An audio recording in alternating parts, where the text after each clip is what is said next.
दोस्तों नमस्कार।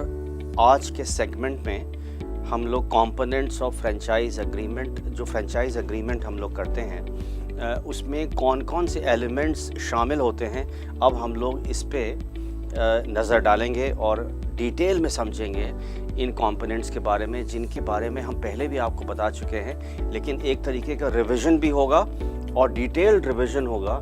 जितने भी कंपोनेंट्स हैं जो हिस्सा बनते हैं एक फ्रेंचाइज एग्रीमेंट में, क्या क्या चीज़ें उसमें शामिल होती हैं, आइए इस पे हम लोग नज़र डालते हैं। तो एक सबसे पहले हम पूरी लिस्ट रन कर लेते हैं, क्योंकि जो जो डिटेल्स हम इस फ्रेंचाइज एग्रीमेंट में डाल रहे हैं वो हमें जानने ज़रूरी हैं, ताकि हम अगर ऐसे किसी एग्रीमेंट में शामिल हों तो उन पे विचार करना, ध्यान देना हम ना भूलें। तो ग्रांट्स सबसे पहले, क्योंकि फ्रेंचाइज़र जो है आपको कुछ दे रहा है, कुछ ग्रांट कर रहा है, तो वो सारे डिटेल्स उससे रिलेटेड कि क्या चीज़, कौन से प्रोसेसेस वो आपको, जो उसका सीक्रेट है वो आपसे शेयर कर रहा है, आप उसकी फ़ीस दे रहे हैं, तो वो सारे डिटेल्स इसमें आते हैं। साथ साथ ओपनिंग डेट और टेरिटरी लिमिट्स, यानी कि कब ये शुरू होगा फ्रेंचाइज एग्रीमेंट, कितने पीरियड तक का है, और साथ साथ टेरिटरी लिमिट्स का मतलब है कि किस एरिया में आपको ये अधिकार है, जो लाइसेंस आपको मिल रहा है, जो अधिकार मिल रहा है, वो कितने एरिया में आप ऑपरेट करेंगे या यूज़ करेंगे। तो ये सारे डिटेल्स इसमें आ जाते हैं। साथ साथ जो मॉनेटरी एस्पेक्ट है, जो फ़ीस आपको देनी है, उस प्रोसेसेस को रन करने में जो रॉ मटेरियल चाहिए या कोई और सामग्री चाहिए, वो आप कहाँ से लेंगे, कुछ स्पेसिफाइड वेंडर ज़रूर होंगे या कंपनी खुद आपको प्रोवाइड करेगी, वो सारे डिटेल्स उसमें आते हैं। साथ साथ हम देखते हैं कि वो कितने पीरियड के लिए रन करेगा, पूरा जो कॉन्ट्रैक्ट है कितने पीरियड का है, जो एग्रीमेंट है, और उसमें रिन्यूअल का, क्योंकि हम बिज़नेस देख रहे हैं कि हमेशा चले, तो एक समय बाद जब उसका पीरियड ख़त्म हो जाएगा तब आपके पास अधिकार है या फ्रेंचाइज़र के पास अधिकार है उसे रिन्यू करने का या ना करने का। ये भी एस्पेक्ट उसमें मेंशन होना ज़रूरी है। सोर्सिंग एंड डिज़ाइन, जो भी आप काम कर रहे हैं या जो एग्रीमेंट आप एंटर कर रहे हैं फ्रेंचाइज़र के साथ, उसने जो अपने प्रोसेसेस बनाए हुए हैं, उसका एक स्पेसिफाइड डिज़ाइन है, कलर है, कुछ डेफिनेट स्कीम्स हैं, वो सारे डिटेल्स इस फ्रेंचाइज एग्रीमेंट में आते हैं, क्योंकि आपको उसी फाइनर डिटेल में उनको फॉलो करना है। तो वो सारी चीज़ें यहाँ पे डिटेल रहती हैं। एडवर्टाइजिंग और मार्केटिंग के क्या रूल्स रहेंगे, कितनी बार होगा, कितने गैप के बाद होगा, कौन कराएगा, क्या फॉर्मेट उसका यूज़ करना है, क्या क्या चीज़ हम एडवर्टाइज़ करेंगे, कौन सी भाषा यूज़ करेंगे, सारे एस्पेक्ट वहाँ पे डिटेल्ड हैं और क्लियरली मेंशन्ड है, ताकि वो ट्रांसपेरेंसी रहे और कोई स्कोप ना रहे डिसएग्रीमेंट का या झगड़े का। ये सारी चीज़ें उस फ्रेंचाइज एग्रीमेंट में आती हैं। साथ साथ जहाँ हमने तय किया कि ये हम काम कर रहे हैं, तो उसको चलाने के लिए जो हमें ऑपरेशंस करने हैं, डेली के ऑपरेशंस, वो सारा डिटेल उस ऑपरेशंस तक आप पहुँचें। अगर कोई मशीनरी इन्वॉल्व है तो उसकी ट्रेनिंग, जो प्रोसेसेस आप फॉलो करने वाले हैं उसकी ट्रेनिंग, कस्टमर्स को हैंडल कैसे करना है, पैकेजिंग कैसे करनी है, आफ्टर सेल सर्विस कैसे देनी है, वो सारे डिटेल्स वो ट्रेनिंग में भी आ जाते हैं। ये सारे एस्पेक्ट उस फ्रेंचाइज एग्रीमेंट में जा रहे हैं एज कंपोनेंट्स। कोई और अगर कमी रह जाती है, फर्दर काउंसलिंग, ट्रेनिंग, असिस्टेंस, जो भी है वो कंपनी प्रोवाइड करेगी, फ्रेंचाइज़र आपको प्रोवाइड करेगा, और वो सारे डिटेल्स उसमें इस फ्रेंचाइज एग्रीमेंट में आने ज़रूरी हैं और मेंशन होते हैं और इम्पॉर्टेंट कंपोनेंट्स हैं। कोई भी अगर उसमें आप लोगो यूज़ कर रहे हैं, कोई भी इंटेलेक्चुअल प्रॉपर्टी यूज़ कर रहे हैं, तो वो ट्रेडमार्क प्रोटेक्टेड होती है। उससे रिलेटेड जितनी सेफ्टी हैं, प्रिकॉशंस हैं जो आपको ध्यान में रखने हैं, वो सारे डिटेल्स इसमें आते हैं। उसके ना करने में अगर कुछ पेनल्टी का प्रावधान है तो वो भी इस एग्रीमेंट में आ जाता है। कोई अगर कॉन्फिडेंशियल इंफॉर्मेशन है जो कि आप किसी से शेयर नहीं कर सकते हैं, ये भी एस्पेक्ट इस एग्रीमेंट में आ जाता है, क्योंकि वो कॉन्फिडेंशियल इंफॉर्मेशन जो है उस एग्रीमेंट के तहत केवल आपको दी जा रही है, आपको उसका कोई अधिकार नहीं है कि उसे किसी और के साथ शेयर करना या पास ऑन करना। तो ये भी इंफॉर्मेशन उस फ्रेंचाइज एग्रीमेंट में शामिल हो जाती है। दोस्तों, इसमें इस एग्रीमेंट में अगेन आइडिया वही है कि क्लैरिटी आए, डेफिनेशन आए। उसके बाद जब प्रोसेस बिगिन होता है तो उसमें मॉनेटरी एस्पेक्ट इन्वॉल्व है, उसमें फाइनेंसेस इन्वॉल्व हैं। तो उसके लिए जो अकाउंटिंग और रिपोर्ट्स एसेंशियल होती है, क्योंकि रॉयल्टी फ़ी जो है वो आपकी वॉल्यूम के हिसाब से, आपके टर्नओवर के हिसाब से या यूजेज के हिसाब से रहेगी। तो वो सारे डिटेल्स आपको प्रोवाइड करने होते हैं एंड ऑल दोज किस फॉर्म में, कौन सी रिपोर्ट्स, कैसे अकाउंटिंग सिस्टम होएगा, ये सारे क्लियरली इस एग्रीमेंट में पहले से ही मेंशन्ड होते हैं। इंडेमनिफिकेशन, अगर कोई लॉस की स्थिति आती है, उसके बीमे की स्थिति आती है, तो वो क्या चीज़ें, उनके बारे में डिटेल्स, रिस्पॉन्सिबिलिटी, ये सारी अथॉरिटी क्लियरली इस फ्रेंचाइज एग्रीमेंट में मेंशन रहती है। साथ साथ इसमें जो मेन इंटरेस्ट ट्रांसफ़र हो रहा है, वो जो अधिकार ट्रांसफ़र हो रहा है, उसके पूरे डिटेल्स, आप पे बंदिश कि आप कितने हद तक उसे इस्तेमाल कर सकते हैं, कितनी टेरिटरी में इस्तेमाल कर सकते हैं, किसके साथ शेयर कर सकते हैं या नहीं शेयर कर सकते हैं, तो वो अगर आप कर भी सकते हैं तो किसको दे सकते हैं। तो ये सारे डिटेल्स ये भी इस एग्रीमेंट में आते हैं। अगर कोई पार्टी डिफ़ॉल्ट करती है, अपना जो प्रॉमिस्ड वर्जन है उसे पूरा नहीं करती है, तो तब उस कंडीशन में कौन कौन से पेनल्टीज़ होंगे या कॉन्ट्रैक्ट का टर्मिनेशन होएगा, किस स्थिति में टर्मिनेशन हो सकता है, उसके क्या क्या क्लॉजेस हैं, ये सारी डिटेल इस फ्रेंचाइज एग्रीमेंट का हिस्सा बनते हैं। साथ साथ पोस्ट टर्मिनेशन फैक्टर है, अगर टर्मिनेट हो गया है कॉन्ट्रैक्ट तो उसके बाद नेक्स्ट कदम क्या उठाने हैं, क्योंकि एक चलता हुआ बिज़नेस, एक चलता हुआ कॉन्ट्रैक्ट टर्मिनेट हुआ है तो क्या उसमें फ़ाइन दे के रेन्यू हो सकता है, टर्मिनेशन का क्या एग्जैक्टली मतलब है, उसके बाद किन प्रोसेसेस को फॉलो करना है, एसेट्स का सेटलमेंट कैसे होएगा, अकाउंट का सेटलमेंट कैसे होएगा, ये सारे डिटेल उस पोस्ट टर्मिनेशन वाले हिस्से में आते हैं। कैजुअल्टी, खुदा न खास्ता अगर ऐसी एक्सट्रीम कंडीशन बन जाती है, उस कंडीशन में हम क्या करेंगे, क्या हमारा रिएक्शन होगा, कौन से स्टेप्स हमें लेने हैं, ये भी इस फ्रेंचाइज एग्रीमेंट में आ जाते हैं। और अगर उस प्रोसेसेस को रन करने में अगर और कोई हमें लाइसेंस लेना है या सरकार की कोई भी लीगल मजबूरी हमें पूरी करनी है, तो वो कंप्लायंसेस भी उसमें डिटेल्ड रहती हैं, जो कि फ्रेंचाइजी को उसकी ज़िम्मेदारी होती है उसे पूरा करने का। तो दोस्तों, ये सारी एक लंबी लिस्ट है जो कि आपके सामने आई। इन बातों का आपको ध्यान रखना है एक किसी भी फ्रेंचाइज एग्रीमेंट में शामिल होने से पहले। अब हम लोग क्या करेंगे, अब जब आगे बढ़ेंगे तो हम डिटेल में इन सारे कंपोनेंट्स का लेखा जोखा देखेंगे और इसको डिटेल में समझने की कोशिश करते हैं। तो आइए अब आगे बढ़ते हैं और सबसे पहले देखते हैं जो ग्रांट्स का जो क्लॉज था। तो यहाँ पे फ्रेंचाइज़र जो है आपको एक ग्रांट दे रहा है अपने प्रोडक्ट की, सर्विस की या उसके प्रोसेस की बनाने का जो प्रोसेस है उसके लिए आपको एक्सक्लूसिव राइट दे रहा है। तो ये कितने हद तक है, कोई इसमें लिमिटेशन लगाई हुई हैं या ये नॉन एक्सक्लूसिव है या इसमें समय से बाध्य है, या कोई भी फैक्टर जो इसमें इस्तेमाल हो रहा है जो कि म्यूचुअली अग्रीड है दोनों पार्टीज़ में, ये क्लियरली इसमें मेंशन होता है। कंपनी कौन सा अपना नाम दे रही है, अपना लोगो दे रही है, अपना ट्रेडमार्क दे रही है या अपना ऑपरेटिंग सिस्टम आपको दे रही है, ये सारे डिटेल्स इस ग्रांट्स में आ जाते हैं। तो इसी से शुरुआत फ्रेंचाइज का आपका एग्रीमेंट होता है कि किस चीज़ का आपको ग्रांट मिल रहा है या राइट मिल रहा है इस्तेमाल करने के लिए। सबसे पहले शुरुआत, so this forms the start of the franchise agreement.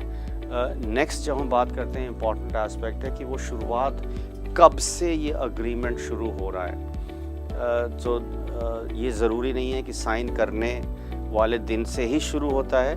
अगर म्यूचुअली अग्रीड, अगर पहले से काम शुरू हो गया है तो वो स्पेसिफाई किया जाता है कि इस डेट से ये एग्रीमेंट लागू होगा और किस टेरिटरी में, किस ज्योग्राफिकल एरिया में आप इस राइट को यूटिलाइज़ कर सकते हैं, या किस एरिया के कस्टमर्स को आप हैंडल कर सकते हैं, या जोग्राफिकल एरिया या लिमिट उसकी क्या रहेगी।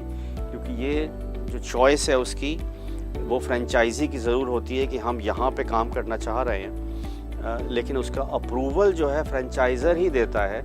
तो वो सारे ऑप्शंस पहले बताने पड़ते हैं फ्रेंचाइज़र को, और फ्रेंचाइज़र उसके बाद उसका अप्रूवल देता है कि हाँ ये जगह ठीक है for you to continue with this franchise agreement. So अगर उस एरिया जो आपने चुना है, अगर उसकी लिमिटेशंस कुछ हैं या कोई और उसमें रिस्पॉन्सिबिलिटी हैं जो आपको फॉलो करनी है, तो वो सारी चीज़ें भी क्लियरली इस फ्रेंचाइज अग्रीमेंट में आ जाएंगी। So all information related to शुरुआत करने का लेके एग्जैक्टली किस एरिया में कितनी लिमिट होगी जोग्राफिकली, वो सारे डिटेल्स इस अग्रीमेंट में, इस कंपोनेंट में आते हैं या शामिल होते हैं। साथ साथ दोस्तों हर ट्रांजैक्शन जो है एक मॉनेटरी ट्रांजैक्शन होता है, एक फाइनेंशियल ट्रांजैक्शन है। तो जो आपको राइट मिल रहा है तो आपको फ्रेंचाइज फ़ी देनी है, ये भी क्लियरली इसे मेंशन रहती है। अगर आप रॉयल्टी पे कर रहे हैं, रॉयल्टी जो आप ऑपरेशंस करेंगे उसकी बेस्ड अपॉन जो आप रेवेन्यू जनरेट कर रहे हैं या उसकी वॉल्यूम से कैलकुलेशन हो रहा है, ये डिपेंड करेगा उस बिज़नेस के एग्रीमेंट पे, वो उसके कौन सा बिज़नेस है। जैसे अगर मैंने एक उदाहरण दिया था पिज़्ज़ा का, तो आप कितने पिज़्ज़ा बना रहे हैं या कितने पिज़्ज़ा आप सेल कर रहे हैं, उस पे या उसकी टोटल कॉस्ट पे सर्टेन परसेंटेज एज रॉयल्टी फ़ी आपको देनी है। या कोई भी अगर एक्स्ट्रा एक्सपेंस आपको करना है तो वो भी उसमें डिटेल रहती है इस फ़ीस और परचेजेस में। तो फ़ीस में आपकी ऊपर रिस्पॉन्सिबिलिटी है उसका अदायगी। साथ साथ अगर आपको कोई मटेरियल जैसे पिज़्ज़ा का अगर ले लें तो उसके बेस है जो है, या उसमें जो और जो टॉपअप्स उसमें डाले जाते हैं, तो ये भी एक स्पेसिफाइड वाले एक कोई ख़ास वेंडर भी हो सकता है या पिज़्ज़ा हट कंपनी खुद ही प्रोवाइड करेगी। तो वो परचेजेस की डिटेल्स भी इसी में आ जाती हैं। अगर लेट फ़ी, अगर आपने फ़ी देने में गलती की या डिले किया तो उसमें क्या कंडीशंस रहेंगी, उसमें कितना फ़ाइन पड़ेगा या इंटरेस्ट चार्ज होगा, ये सारी चीज़ें इसमें डिटेल्ड होती हैं फ़ीस और परचेजेस वाले कंपोनेंट में। आइए दोस्तों आगे बढ़ते हैं, और अगला जो कंपोनेंट है वो है टर्म का और रिन्यूअल का। टर्म का मतलब है कितने पीरियड तक ये फ्रेंचाइज एग्रीमेंट वैलिड रहेगा, ये कब तक चलेगा, कब तक आपको अधिकार है, और उस पूरे पीरियड में आपको वो अधिकार है या राइट है आपको वो ट्रेडमार्क का, उस लोगो का, उस प्रोसेसेस को यूज़ करना, और या जो भी और परचेजेस आपको करने हैं वो आपको कंपनी प्रोवाइड करेगी या स्पेसिफाइड वेंडर आपको प्रोवाइड करेगा। वो वैलिडिटी जो है वो कॉन्ट्रैक्ट कब एंड हो जाएगा, ये सारी चीज़ें उसमें इस वाले क्लॉज में सारी आएंगी।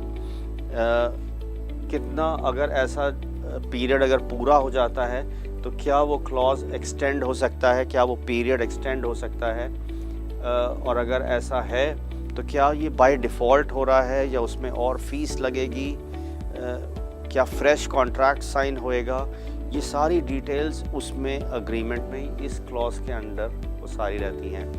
आपके ऊपर भी दायित्व इसमें बनाया जा सकता है कि अगर आपको पहले रिन्यू कराना है तो आपको रिटन इन्फॉर्मेशन रिक्वेस्ट देनी पड़ेगी स्पेसिफाइड पीरियड तक, तभी वो रिन्यू हो सकता है। तो अगेन कोई भी जैसी भी रिक्वायरमेंट, रूल्स, रेगुलेशंस जो आप लोग ने मिल के उसमें तय करके इसमें डाले हैं, वो सारे डिटेल्स इसमें रहेगा। किस केस में वो रिन्यू नहीं हो सकता है या वो टर्म नेक्स्ट बार में कितना एक्सपैंड हो सकता है, कितना एक्सटेंड हो सकता है, एक एक डिटेल इस कंपोनेंट के अंडर वहाँ पे रहती हैं, जो कि टर्म एंड रिन्यूअल के नाम से जाना जाता है।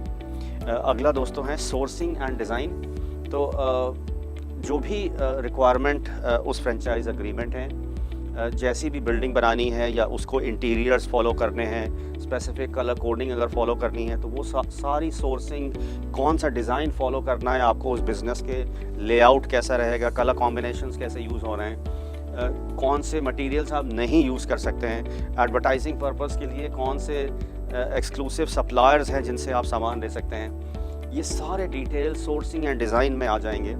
और केवल आप जो लाइसेंस्ड मार्क्स हैं, जैसे मैंने पिज़्ज़ा हट का एग्जांपल दिया, तो पिज़्ज़ा हट का ही आप डिस्प्ले करेंगे, आप कोई और दूसरा पिज़्ज़ा ब्रांड को वहाँ पर एडवर्टाइज़ नहीं कर सकते हैं। वो जाहिर सी बात है, वो मार्केटिंग मटेरियल्स भी आपको स्पेसिफाइड ही यूज़ करने पड़ेंगे, जो स्पेसिफाइड लोगोज़ हैं और कलर कॉम्बिनेशंस हैं, साइजेस हैं, एवरीथिंग वो जो सोर्सिंग और डिज़ाइन में आती है, वो सारी आपको जो स्टैंडर्डाइज्ड जो मटेरियल है उसी के हिसाब से आपको चलना पड़ेगा।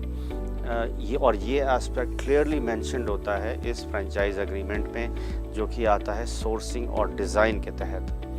तो ये सारी डिटेल्स दोस्तों आपके इस फ्रेंचाइज एग्रीमेंट में आ रहे हैं, और आपको ये क्लियरली समझना ज़रूरी है कि ये कौन कौन से कंपोनेंट्स हैं जिनको हमें उस स्थिति में याद रखने हैं और उसको फॉलो करने हैं। एडवर्टाइजिंग एंड मार्केटिंग एक और एस्पेक्ट है इम्पॉर्टेंट किसी भी बिज़नेस का।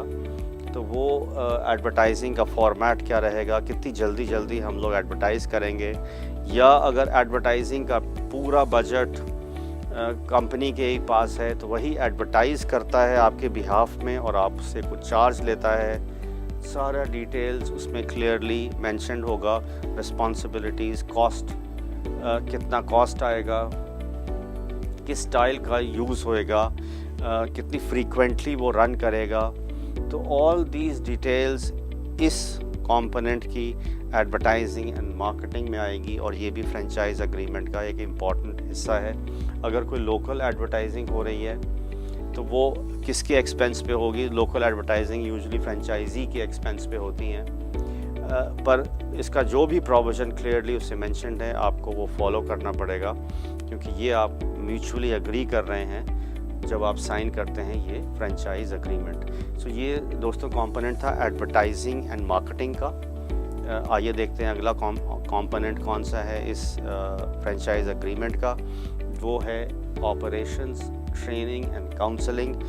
आपको जो प्रोसेसेस का आपको राइट मिला है उस प्रोसेस को कैसे फॉलो करना है। ऑफ कोर्स वो सिस्टम फॉलो करने से पहले आपको ट्रेनिंग मिलेगी, आपको काउंसलिंग मिलेगी, रेगुलरली आपको कोई भी एडिशनल अगर आपको सपोर्ट चाहिए तो वो कंपनी वो डिटेल करेगी। अगर कुछ ब्रेकडाउन होता है, कुछ पार्ट्स में कुछ कमी हो जाती है, ये सारा सिस्टम टू एंश्योर कि आपकी स्मूथ फंक्शनिंग हो।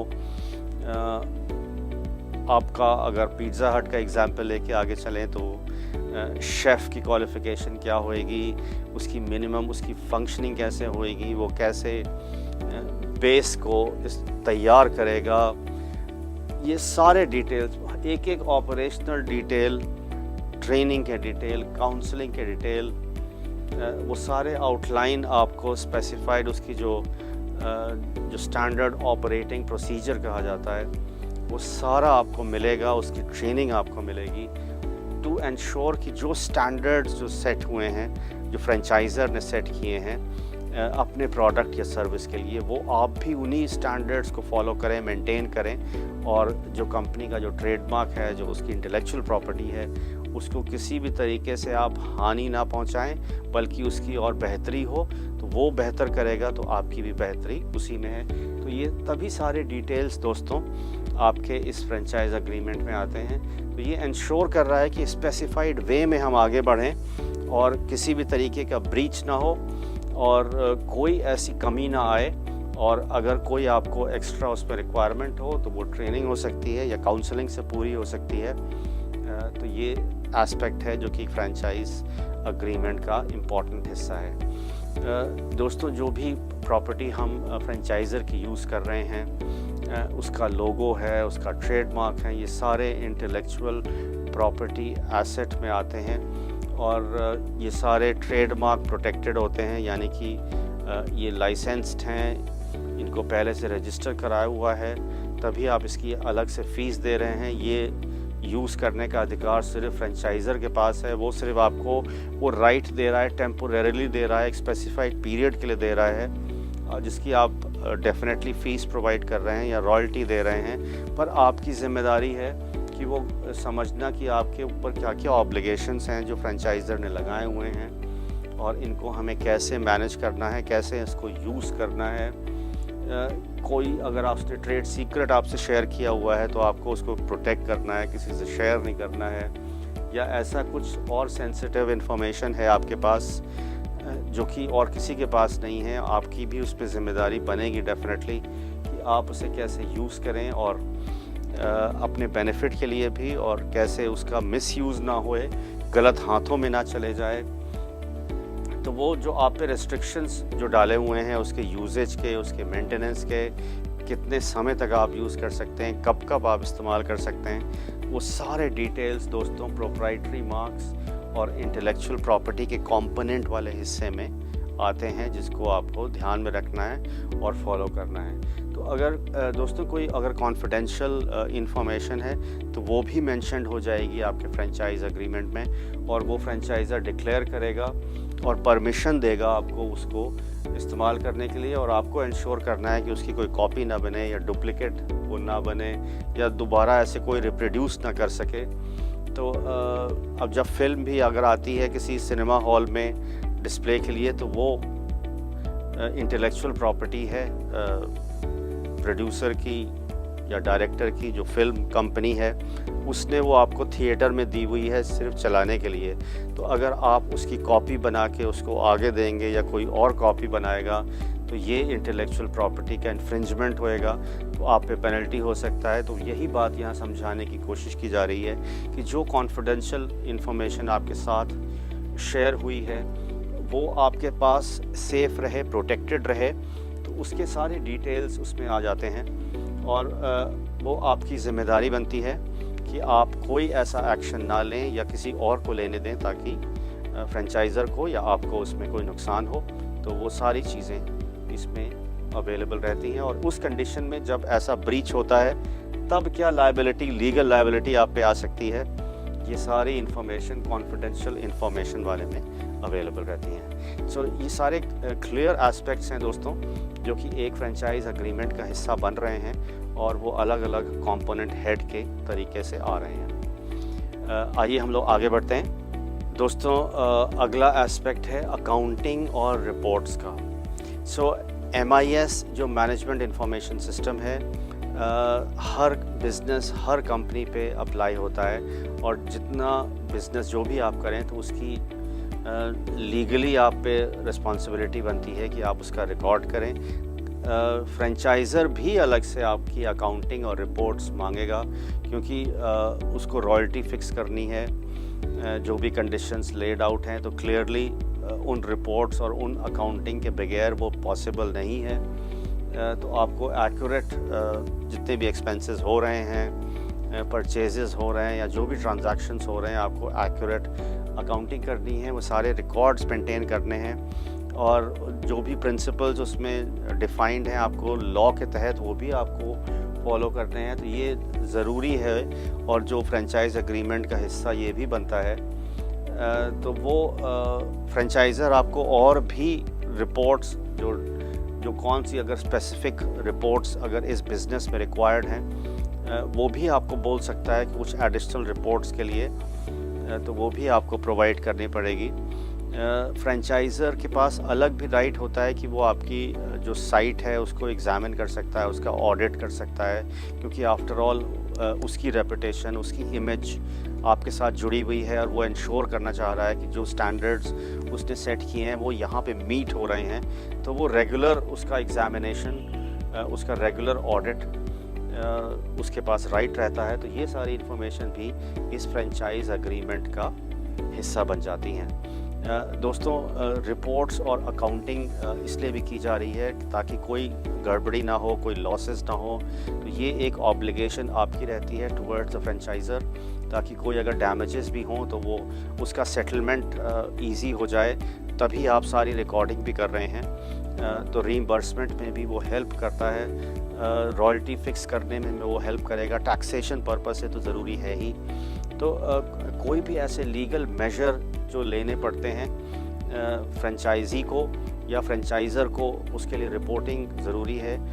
इंडेमनिफिकेशन, अगेन इंडेमनिफिकेशन और इंश्योरेंस इंश्योर करता है कि आपका ऑपरेशंस रन करने में अगर कोई लॉस अगर हो रहे हैं तो वो कैसे कवर होंगे, उनका कैसे प्रोटेक्शन किया जाएगा, उनसे कैसे सेफ्टी की जाएगी, इंश्योरेंस का कवरेज किसे देना है, किस एक्सटेंट तक फ्रेंचाइज़र भी उसमें शामिल होगा।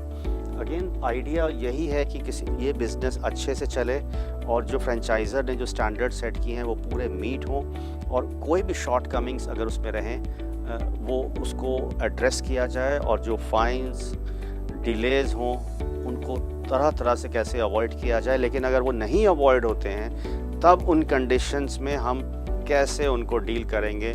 तो हर केस का क्लियर ट्रांसपेरेंट तरीके से यहाँ पे डिटेल्ड मेंशन फ़ीस के हिसाब से, चार्जेस के हिसाब से, पेनल्टीज़ के हिसाब से, वो सारी डिटेलिंग दोस्तों यहाँ पे इस क्लॉज में आती है जिसका नाम इंडेमनिफिकेशन एंड इंश्योरेंस है।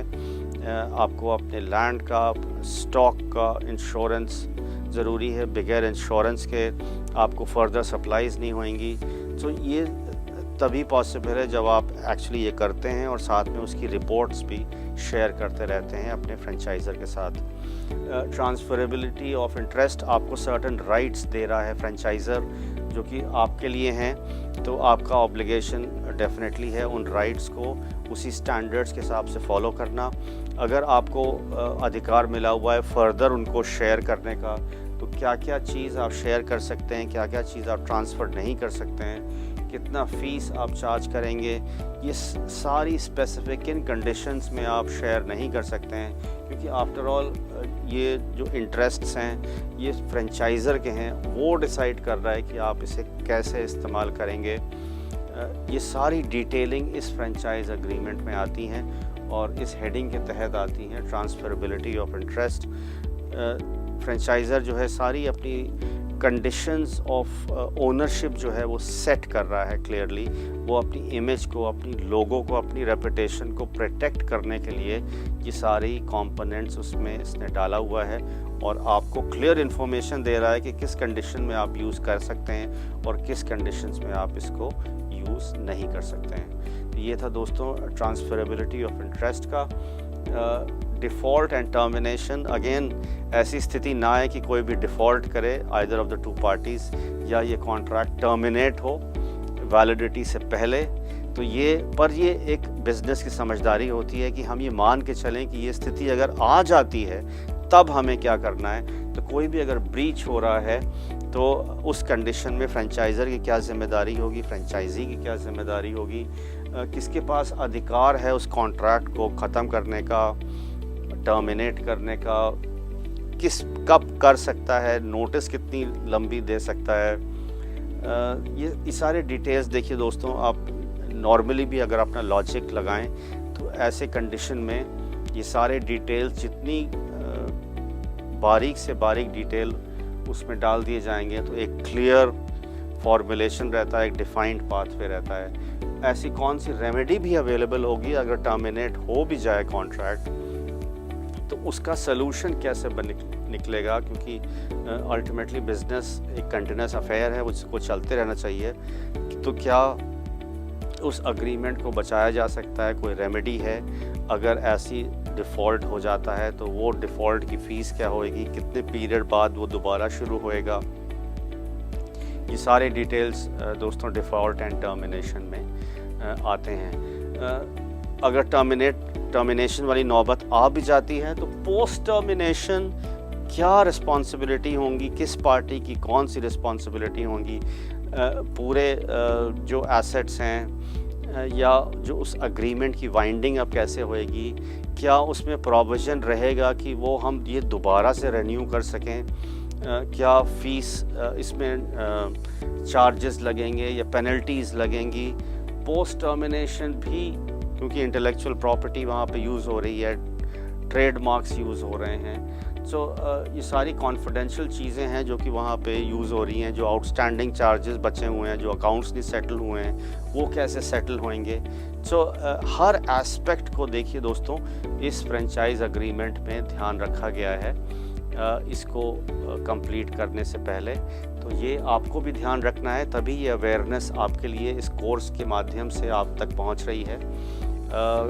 एक और कंपोनेंट है वो कैजुअल्टी के नाम से है। तो उस स्थिति में जहाँ पे कोई कंपनी कोई डैमेजेस सफ़र करती है, कोई लॉस होता है उसको, तो उस हाल में फ्रेंचाइजी और फ्रेंचाइज़र की क्या रिस्पॉन्सिबिलिटी होंगी, कौन कौन से नेसेसरी रिपेयर्स किसको देखने होंगे, इसमें कैजुअल्टी वाले सेक्शन में उसके सारे डिटेल्स आ जाएंगे। और अगर ऐसी डैमेजेस होते हैं तो उस कंडीशन में क्या क्या एक्शन लिया जाएगा, और कोई अगर उसमें एक्स्ट्रा उसमें कदम उठाने हैं या उस पर फ़ीस देनी है या पेनल्टी देनी है, ये भी इस केस में पूरे डिटेल्ड फॉर्म में फ्रेंचाइज़र इंसिस्ट करता है कि ऐसी स्थिति में सारा डिटेल प्रोवाइड किए जाएं इस फ्रेंचाइज एग्रीमेंट में। सो बहुत ही कॉम्प्रिहेंसिव तरीके से दोस्तों इस एग्रीमेंट में सारे एस्पेक्ट्स कवर होते हैं, ताकि कहीं भी कोई लूप होल, कोई कमी ना छोड़ी जाए। और मॉनेटरी डिटेल्स आपको मालूम ही है कि कितने इम्पॉर्टेंट हैं, कितनी फ़ीस चार्ज हो रही है, कितनी पेनल्टीज़, हर चीज़ को मोनेटाइज किया हुआ है, कितने फाइनेंशियल टर्म्स में आपको ये चार्जेस पड़ेंगे या आपको रॉयल्टी देनी है, हर चीज़ इसमें डिटेल्ड है। आपको रिपोर्ट्स और अकाउंटिंग में वही सारे एस्पेक्ट्स, वही डिटेल्स जब आ जाते हैं तो अगेन इसके फ़ायदा ये है कि दोस्तों एवरीथिंग इज़ स्ट्रीमलाइंड, समय से पूरी रिपोर्टिंग हो रही है। ये आपके फ़ायदे के लिए भी है और फ्रेंचाइज़र के फ़ायदे के लिए तो है ही। तो सारे मॉनेटरी डिटेल्स दोस्तों वहाँ क्लियरली इस अग्रीमेंट में आ जाते हैं, ताकि कोई भी either of the two parties को कोई कन्फ्यूजन ना हो, क्लैरिटी रहे और ये रिलेशन जो एक सॉलिड रिलेशन है आगे बढ़ता रहे और मजबूत होता रहे। तो ये सारे कंपोनेंट्स से दोस्तों जो हम लोग ने आज कवर किए हैं, और हम पूरी आशा करते हैं कि आपने इनको ध्यान से सुना है। किसी भी चीज़ को आपको रिपीट करना हो तो आप एकदम न रुकिए और उस एस्पेक्ट को दोबारा से आप सुनिए या उसको समझने की कोशिश करिए।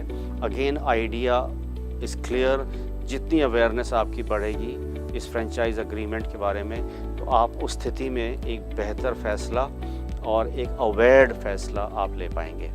So thank you for watching. Please continue to learn. Have a nice day.